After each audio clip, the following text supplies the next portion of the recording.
እዙي ትግራይ ሆራይዘን حبرات عرب إماراتس كاب تجارو تنكر متأنقاتا قريبلا إماراتس ناب إثيوبيا اتلخن دروناتن تتوكوستن تأتو كتبل كاب تجارو زغربت أو عيت كنكافلوك منام أبو مبر هو حد دكتور دبرتسيان قبر ميكيل لو مغنى آخيبا ودب رقيس اووزيو اناتب عليك أنيم دكتور دبرتسيان نايب حقي آخيبا رقيس اووزيو زبل حدوش حبريتا وصلم كمون آزرارابي ركبات هو حاتن شعبيان بملاس تمزابلتن قزعتاو حادنة تسقراين زملكات زرزر حبريتا لنام أب تقراي تقاريس زنبرا آقلقلوت باسبورت زملكات حبريتا ونحيزنا لنام عبد تجري بزعبا لعلي سوسان 3000 عطقات TDF زملكت حبريتاون حيزنا لنا مس مقبال سدتنياتات ايرتراويانن ايثيوبياويانن زملكت حاجرات كينيان يوغاندان زحلف وسانه زملكت حبريتاون عب زينانا حيزنا لنا كبرات تخاتلتنا سبسكرايب لايك شير እንዳገበርኩም ዜናታትና ክሳብ መወዳታ ክትከታተሉ በخبرنا ዕድመኩም ናብ ዝርዝራቶም ክንቀጽሊና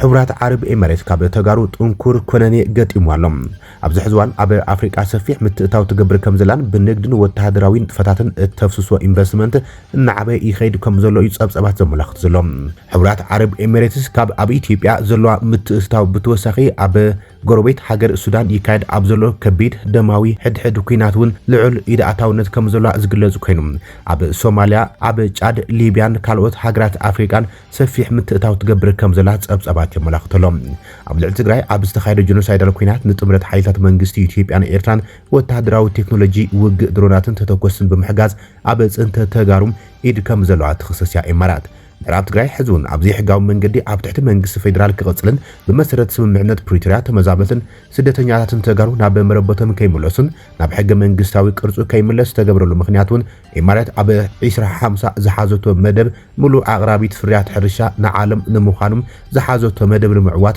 أكالتي بوغن سودان زلوم سفيحنا حرشا مريت بمقبار بإنفستمنت كتوصلو مس منغست أبي أحمد حبو اسم معنات كلهم يخلي زبلهم وجنات اللويم أتي عبل على تجراي استخايدت أنت تاوكينات بسبونسرنت حبرات عرب إمارات مخانم بوغن تجارو كأس على كستات ناقربيام إمارات نابي إثيوبيا تكنولوجي دروناتن تتوكستن المغرب دو تبل زبل أوعي تجارو دياسبرا أمريكا أغريب ملام محبرسب دياسبرا تجراي سقاي حزبي كبقعن حتى تجراي ملاش نخرجكمن ببجزيو أبو واشنطن ديسيم ستيت ديبارتمنت كالوت كبابيتاتن إن تأخذوا سيلفي بمكان دمصم مسمعك أصيلهم أكال زيدما أبز حلف معلتيم أب أمريكا أبزركب إمباسي إمارات عرب UAM ترخيبهم تهاجر أب تجراي نصح سبات مقتال أبرو حزو على زلام صوب البنفرتي ويد مادرونات نبي تيبيا ملأخ دو كتبل زحات سيلفي يأكل أكيدهم فتحن تحاتات نتن كرجاجز سدتاتن تمزابلتن دق تجراي ناب مربطهم كملسهم سم معنات سلام بريترا بمولدነት كتجبرهم أب تجراي زن صلالو زلو دمنا كوينات دو كبل محبرسب عالم أب الحزب تجراي سفصم جبن جنوسايد أفلتك وهابهم منجست أمريكا ودو حرات منجستاتن كالوت عالم لخيان تكالاتن تجبراو سجمتي كوسرو أب سلفحاجتهم يوم مارس عرب أب تجراي نصح سبات مقتال أب ربحزو على زلام سب البنفرتي نابي تيبيا كيت الخدمام منجست أمريكا ون سأغط كفتر سوي عملو أتم عبالات دياسبورا تجراي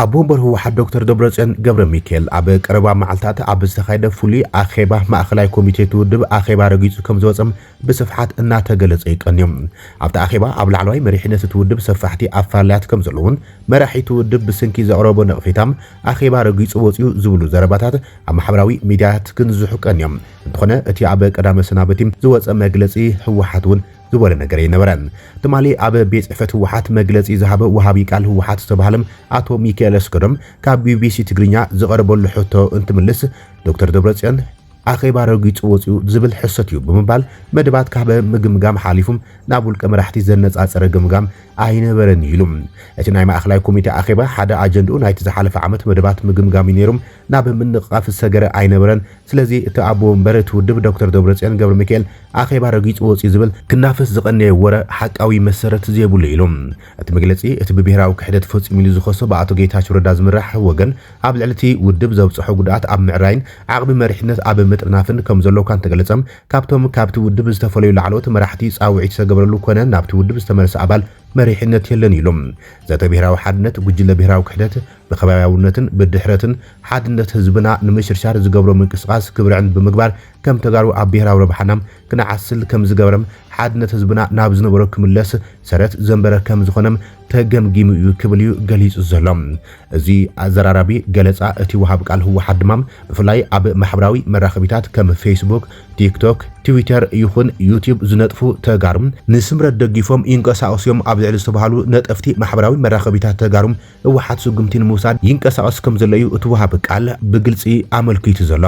ኣብ ዝሓለፉ እዋናት ናብ ትግራይ ሆራይዘን ዝበጽሑ ሓበሬታት ከም ዘመላኽትዎም ደገፍቲ ውድብ ስምረት እዮም ተባሂሎም ብህወሓት ኣብ ልዕሊ ዝተፈረጁ ተጋሩ ኣብ ዝተፈላለዩ ከተማታት ርእሰ ከተማ ትግራይ መቐለ ሓዊሱም ስጉምቲ ንምውሳድ ህወሓት ይሰርሐሉ ከም ዘሎ ዝበጽሕና ሓበሬታ ኣመልኪቱ ነይሩ ብኻሊእ ገጽ እቶም ኣስታት 1 ሚልዮን ዝኾኑ ዝበጽሑ ካብ ዞባ ምዕራብ ትግራይ ብግፍዒ ዝተመዛበሉ ሰባት ኣብ ፍቆዶ ዳስን ኣደዳ ቁርን ፀሓይን ኮይኖም 50 ዓመቶም ሓሊፎም ብዙሓት ጻውዒታት ይቐርቡ ዘለዉ ኮይኖም ብመሰረት ውዕሊ ፕሪቶሪያ እቶም ዕጡቃት ደገ ካብ ዝኾነ ግዛኣት ትግራይ ወፂኦም ተመዛበልቲ ክብሮምን ጥቕሞምን ብዝሓለወ መንገዲ ናብ መረበቶም ክምለሱ ተጽቢት ይግበር ነይሩ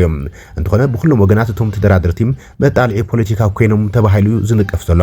እቲ ጉዳይ ሕድሕዶም ዝካስሉ ኮይኖም መንግስቲ ፌደራል ከምቲ ኣብ ጸለምትን ደቡብ ትግራይን ዝተገብረም ናብ መረበቶም ክምለሱ ዝነበረ መደብ ህወሓት ኣተዓናቂፉ ክብል ይኸስስ እዮም መራሕቲ ህወሓት ብወገኖም እቶም ኣብቲ ቦታ ዝርከቡ ዕጡቃት መሓወር ምምሕዳርን ሓደስቲ ሰፈርትን ካብቲ ከባቢ ክወፅን ምስቶም ተመዛበልቲ ናይ ባዕሉ መሓወር ምምሕዳርን ሚሊሻያትን ክእቱ ዝጠልብ በቲ ኮይኑ በቲ እቲ ክትዕ ይቕጽልሞም እቶም ተመዛበልቲ ድማ ኣብ ከቢድ ጸገም እዮም ዝርከቡ ዝመረሮም ተመዛበልቲ በዓል ሰብ ወነኖም ክምለሱ ይፍትን ኣለዉ ዝብል ሕቶ ቀሪብሉ ኮይኖም እቶም ተመዛበልቲ መሪርዎም እዩ ዘሎ ዝብል ትኽክል እዮም ተገዲዶም ዝሓልፍዎ ዘለዉ ናብራ ዝፍለጥ እዮም ናብዚ ኩነታት ዝኣትውሉ ቀንዲ ምኽንያት ግን ካብዚ ዝኸፍአ ኩነታት ስለ ዝገጠሞም እዩ ብህይወት ክነብሩ ዘይክእሉ ኩነታት ስለ ዘሎ እዮም ተጨፍጭፎም ጆኖሳይድ ተፈጺምዎም እዩ ተመዛቢሎም ህይወቶም ንምትራፍ እምበር ዝሓዝዎም መግቢ ወይ ሻንጣ የለን ኢሉ እታ ባይታ ሕዝውን ንሳያ ዘላም እቶም ናይዚ ምምዝባል ጠንቂ ዝኾኑ ሰባት ሕዝውን ኣቦቶም ኣሎም እዚ ኣብ ዘይተስተኻኸለሉ ኩነታት ይመለሱ ዝብል እዚ ፈሊጦም ክምለሱ ዝደልዩ እንተልዮም ናይ ውልቀ ውሳነ ክኸውን እቲ ኣብ ኣትጸንሖ ተረዲዩም ክኸይድ ዝግባእ ኢሎም ኣቶ ጌታቸው ረዳ ቅድሚ ሓደ ወርሒ ናብ ዋና ከተማ ዞባ ምዕራብ ትግራይ ከተማ ሑመራ ብምንቅስቃስ እቶም ተመዛበልቲ ዝምለሱሉ ሃዋውን ንምፍጣር ህዝባዊ ዘተታት ኣካይዱ ከም ዝነበረ ተጸብጺቡ ነይሩ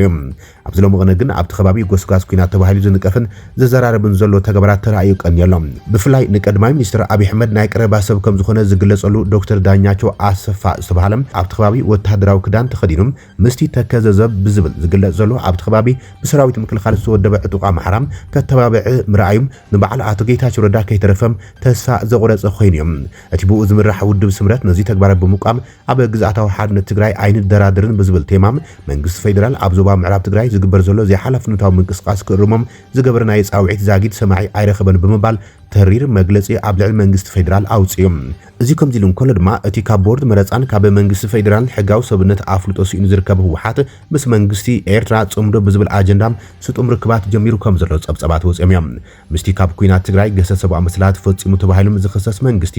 ስለምንታይ ርክባት የካይደሎ ተባሂሎም ዝንቀፍ ዘሎ ህወሓት ሕቶ ቀሪብሉ እዮም ወሃብ ቃል እቲ ውድብ ኣቶ ሚካኤል ብዛዕባ እዚ ብዙሕ ሕሜት ተነፍዩ እንትኾነ ብደረጃ ውድብ ኮነ ብደረጃ መንግስቲ ምስ መንግስቲ ኤርትራ ዝጀመረ ርክብ የለን ህዝቢ ንህዝቢ ርክባት ግን ተጠናኺሩ ክቕጽል ህወሓት እውን ዝድግፍ እዩ እዚ ድማ ምስ ከም ዓፋር ኣምሓራን ካልኦት ጎረባብቲ ህዝብታትን ክቕጽል ዘለዎ እዩ ክብል ተዛሪቦም ምስ ኣስመራ ኣብ ወጥሪ ዝርከብ መንግስቲ ኢትዮጵያ ግን ነቲ ህዝቢ ምስ ህዝቢ ብዝብል ዝካየድ ርክባት ዘይፈልጦን ዘይሕጋውን ከም ዝኾነን ዝገልጽ ኮይኑ ክልቲኦም ምስ ዕጡቃት ፋኖ ብምዃን ንመንግስቲ ፌደራል ንምውቃዕ ልፍንቲ ይፈጥሩ ከም ዘለዉ ይዝኸሶም ምስ ሻዕብያ ዓሪክኻ ንብልጽግና ንምውቃዕ ዝተገበረ ምንቅስቃስ የለን ካበይ መጽኡ እዚ ነገር ንሕና ንብል ዘለና ውዕሊ ፕሪቶሪያ ሓቢርና ንተግብራም እሳያ ንኽልቲና እትጠቕምና እታ ብሕታዊ ተራኽበና ገመድ ውዕሊ ፕሪቶሪያ ከይትብተኽ ንስራሒና ንብል ዘለና እታ ጭላንጭል ብርሃን ክሳዕ ዘላ ንሳን ፈጽሚና ንብል ዘለና ክብልም እቲ ኣመራርሓ ህወሓት ገሊጾም ዝሓለፉ ክልተ ኣዋርሕ ኣብ ዋና ቤት ጽሕፈት ኣገልግሎት ኢሚግሬሽን ዜግነት ፌደራል ክግበር ጸንሐ ምሕዳስ ሲስተም ስዒቡም ተቋሪጹ ጸንሐ ብኦንላይን ዝግበር ምዝገባን ምሕዳስን ፓስፖርት እዩ ፓስፖርት ጽባሕ ሕዳር 19/2018 ኣብ ከተማ መቐለ ዳግም ከም ዝጅመር ኣገልግሎት ኢሚግሬሽን ዜግነት ንኢትዮጵያ ጨንፈር መቐለ ገሊጾሎም ሓላፊት ጨንፈር ቤት ጽሕፈት ኣቶ ምትኩ ታክለም እቲ ትካል ብምኽንያት ምቁራጽ እቲ ኣገልግሎት ኣብ ዝኽልተ ወርሒም ክረኽቦ ዝግባእ 24 ሚልዮን ብር ክስእን ከም ዝተገደደ ገሊጾም እቲ ዳግም ዝጅምር ዘሎ ኣገልግሎት ሓዱሽ ምዝገባ ፓስፖርት መዓልቲ ኣገልግሎት ንዘብቅዕ ምሕዳስ ኢሉ እውን ንዝጠፍኦም ድማ ዳግማይ ምትካእ ዘካተ ምዃኑ ሓቢሮም ተገልገልቲ ዘድልይዎም መለለይ መንነት ፋይዳ መረዳእታ ልደት ዝተሓደሰም መለለይ መንነት ብምሓዝ ኣብ መርበብ ሓበሬታ ግልጋሎት ኢሚግሬሽንን ዜግነትን ብምእታው ኣብ ዘለዎ ኮይኖም ምምዝጋብ ከም ዝኽእሉ ገሊጾም እቲ ኣገልግሎት ዳግም ምጅማሩ ኣብቲ ተገልገልቲ ዝበጽሕ ዝነበረም ገልታዕታዕ ዘትርፍ ኢሎም ኣብዚ ዋን ሕብረተሰብ ሒዝዎ ዘሎ መለለይ መንነት ኣብ ዝተፈላለዩ እዋን ዝወፀ ምዃኑ ስዒቡ ኣብ ትግራይ ብኦንላይን ዝግበር ህጹጽ ምዝገባ ፓስፖርት ከም ዘየለ ዝገለጹ ኣቶ ሙትኩም ህጹጽ ፓስፖርት ክንህበኩም ኢና ብዝብል ካብ ሕብረተሰብ ገንዘብ ዝወስዱ ኣካላት ካብ ተግባሮም ክቁጠቡ ገንዚቦም ሕብረተሰብ ድማ ካብ ከምዚ ዓይነት ምትላል ዓርሱ ክሕሉ ጸዊዖም ብቐጻልነት ምስ ዝምልከቶ ኣካል ብምዝራብ ምዝገባ ህጹጽ ፓስፖርት ኣብ ትግራይ ንምጅማር ከም ስራሕ እውን ገሊጾም ብኦንላይን ተመዝጊብካ ዝመጽእ ፓስፖርት ዋጉም 5000 ብር ኮይኑ ን10 ዓመታት ዘገልግል ምዃኑ ተገሊጸሎም ኣብ ትግራይ ልዕሊ 63000 ዕጡቃት TDF ተሰናቢቶም ኣብ ትግራይ ብመስርሕ DDR ልዕሊ 63000 ዕጡቃት ነበር በቲ መስርሕ ናብ ሕብረተሰብ ክወሃዱ ከም ዝተገብረም ኮሚሽን ብሄራዊ ተሃድሶ ገሊጸሎም ኣብ ሓደ ዓመት ልዕሊ 80000 ዕጡቃት ብደረጃ ኢትዮጵያ ሰልጢኖም ናብ ሕብረተሰብ ዳግማይ ክወሃዱ ከም ዝተገብረ ገሊጸሎም ካብ ሕዳር 2017 ጀሚሩ ኣብ ትግራይን ካልኦት ክልላትን 80908 ዕጡቃት ነበር ተሓዲሶም ናብ ሕብረተሰቦም ከም ዝተሓወሱም ብሄራዊ ኮሚሽን ዳግመ ህንጸት ኣፍሊጦሎም ብተወሳኺ ኮሚሽን ክንደይ ካብኣቶም ናብ ዕጡቕ ሓይሊ ከም ዝተመለሱ ንምፍላጥ መጽናዕቲ ካይድ ከም ዘለውን ገሊጾም ብተወሳኺ ሃገራዊ ኮሚሽን ዳግም ህንጸት ኣብ ውሽጢ 2 ዓመት 391,000 ዕጡቃት ነበር ብምስልጣንን ናይ ጁባ ገንዘብ ብምሃብን ናብ ሕብረተሰብ ዳግማይ ንምውሃድ መደብ ከም ዘሎ ምክትል ኮሚሽነር ሃገራዊ ተሓድሶ ኣቶ ተስፋ ዓለም ይሕደጎ ገሊጾም ዛጊድ ኣብ ትግራይ 63460 ዕጡቃት ነበር ኣብ ክልል ኣምሓራ 10371 ኣብ ኦሮሚያ 5363 ኣብ ዓፋር ድማ 1712 ዕጡቃት ነበር ኣሰልጢኑን ዳግም ከም ዘወሃደ እቲ ኮሚሽነር ኣፍሊጦሎም ብስንኪ ስእነት ሰላም ክልላት ትግራይን ኣምሓራን ናብቲ ግጭት ክምለሱ ዝኽእሉ ዕጡቃት ነበር ኣለዉ ድዮም ዝብል ዝቐረበሉ ኣቶ ተስፋ ዓለም ይሕደጎም እቲ ጸገም ንምንጻር መጽናዕቲ ይካየደሎ ኢሎም እቲ ፕሮጀክት ስልጠና ተሃድሶ ብስንኪ ሕጽረት በጀት ስእነት ሰላምን ውድሆታት የጋጥሞ ከም ዘሎ ብምግላጽ ብፍላይ 85 ሚእታዊት ወጻኢታት ዝሽፍኑ ለገስቲ ዘይምህላም ወይ መብጽዖም ብዘይ ምኽባርን እኹል ሓገዝ ብዘይ ምሃብን ነቲ ስራሕ እንቅፋት ከም ዝኾኑ ወይ ገሊጾም ስራሕቲ ምእካብ እቶት ምክያድን ስትራቴጂ ምውዳብ ሃብቲ ተዳልዩ ከም ዘሎም ዝገለጸ ምክትል ኮሚሽነር ተስፋ ዓለም ይሕደጎም ካብ ኣባላት ዲያስፖራ ናይ ውሽጢ ዓዲ ኣውፈርትን ከምውን ካብ ሕብረተሰብ እቶት ዝእከበሉ ስርዓት ኣብ ቀረባ እዋን ናብ ስራሕ ክውዕል ምዃኑ ገሊጾም ሃገራዊ ኮሚሽን ዳግመ ውህደት 391,000 ነበር ዕጡቃት ናብ ሕብረተሰብ ንምውሃድ ናይ 2 ዓመት ትልምሒዙ ዝተመስረተም እቲ ኮሚሽን ከከም ኩነታቱም ድሕሪ 2 ዓመት ክግምግም ምዃኑ እውን ተገሊጸሎም መስርሕ ምቕባል ኢትዮጵያውያን ኤርትራውያን ስደተኛትን ሃገራት ዩጋንዳን ኬንያን ኣዘራረቡ ኮይነሎም ላዕለዋይ ቤት ፍርዲ ኬንያ ካብ ኤርትራን ኢትዮጵያን ዝመጹ ሓተት ዕቁባም ስደተኛት ኣገልግሎት ምዝገባ ደውን ዘብል መምርሒም ካብ ምትግባር ዓጊትወም መንግስቲ ዩጋንዳ ብወገኑ እቲ መስርሕ ምዝገባ ሓደሽቲ ስደተኛታት ደው ከም ዘበለ ገሊጾም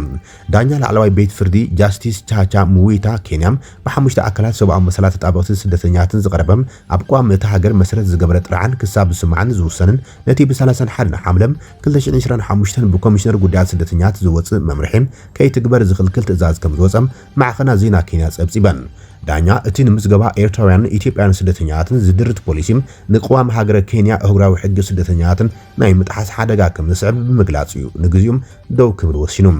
እቲ መምርሒ ስደተኛት ካብ ማዓስከራት ወጻኢ ክነብሩ ዘኽእሎም ምቕያር ኣድራሻን ምትሕላፍ ሰነድን እውን ደው ኣቢሉ ወይ ጸኒሖም ነቲ ስጉምቲ ደው ንምባል ብመርበባት ሕጊ ስደተኛት ሃገራዊ ኮሚሽን ሰብኣዊ መሰላት ኬንያ ኮንሰርቲየም ስደተኛት ኬንያ ኪቱቹ ቻ ሸርያን ሳንክቸሪ ፋውንዴሽን ጥርዓን ቀሪብዮም እቲ መምርሒ ዘይፍትሓዊ ንሕጊ ዝጻረር ምዃኑ ሓተት ዕቁባ ክእሰሩ ኣብ ማእሰርቲ ክጸንሑም ክጥረዙ ወይ ድማ ብዘይ ጉቡእ ምኽንያት ናብቲ ዝሃደሙሉ ሃገር ክምለሱም ዘኽእል ምዃኑ ይዛረቡ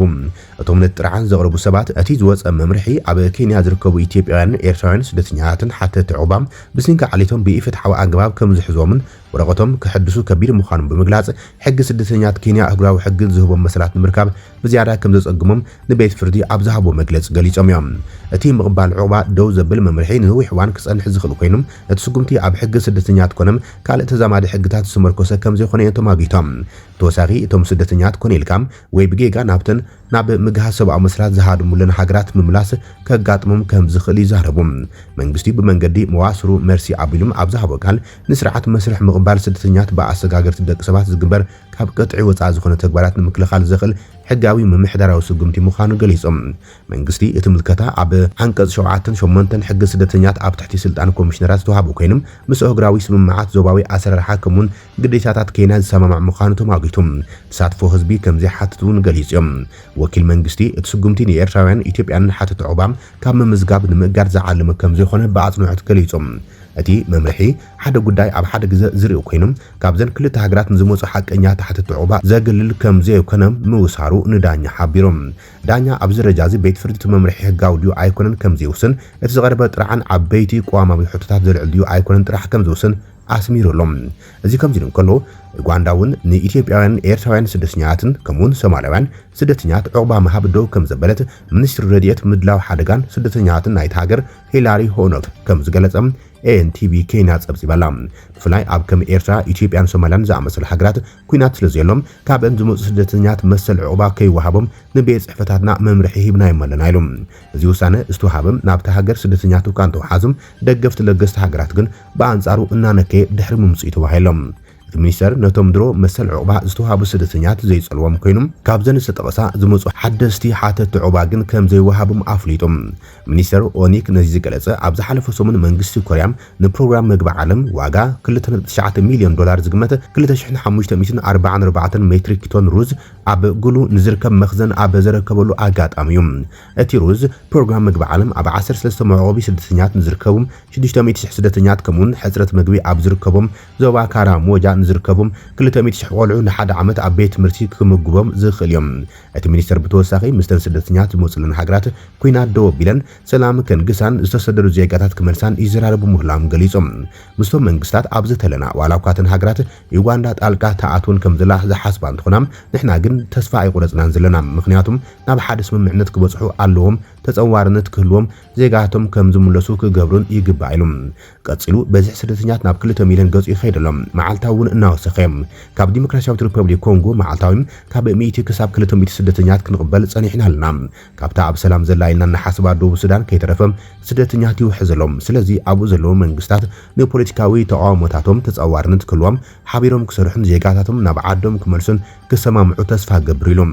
ናይ ዩጋንዳ ፖሊስ ስደተኛት ሓቋፊ ከምኡን እቶም ሰባት ክሰርሑ ክነግዱም ናይ ምንቅስቃስ ናጽነቶም ማሕበራዊ ኣገልግሎት ክረኽቡን ምቹእ ምዃኑ ዝገለጸት ሚኒስተር ሕዚ ግን ብቁጠባ ጾር ይኾኖም ከም ዘሎን ሃገሩ ኣሳት 2 ቢልዮን ዩጋንዳን ሽልንጅ ንስደተኛት ከም እተውፅእ ነብሪሆም ዩጋንዳ ካብ ትካል ስደተኛት ሕብራት ሃገራት ዩኤንኤችሲአር 240 ሚልዮን ዶላር ንዓመት ትረክብ ከም ዝነበረት ድሕሪ ምግላጽ ኣብዚ ዋሕዚ ስደተኛት ወሲኹም ኣስታት 2 ሚልዮን በጽሑ ኣብ ዘለዋን ዝወሃብ ዘሎ ሓገዝ ትሕቲ 100 ሚልዮን ዶላር ምዃኑ ገሊጾም ኣብዚ ዓመት 18 ሚልዮን ዶላር ጥራሕ ከም ዝተቐበሉም ዝገለጸ እቲ ሚኒስተር እቲ ጾር ኣብ እንግዳዕ ህዝቦም ብምውራዱ እቲ ኩነታት ኣሰካፊ ምዃኑን ትካል ስደተኛት ሕብራት ሃገራት ነቲ ጉዳይ መፍትሒ ክደልሉን ተላብዮሎም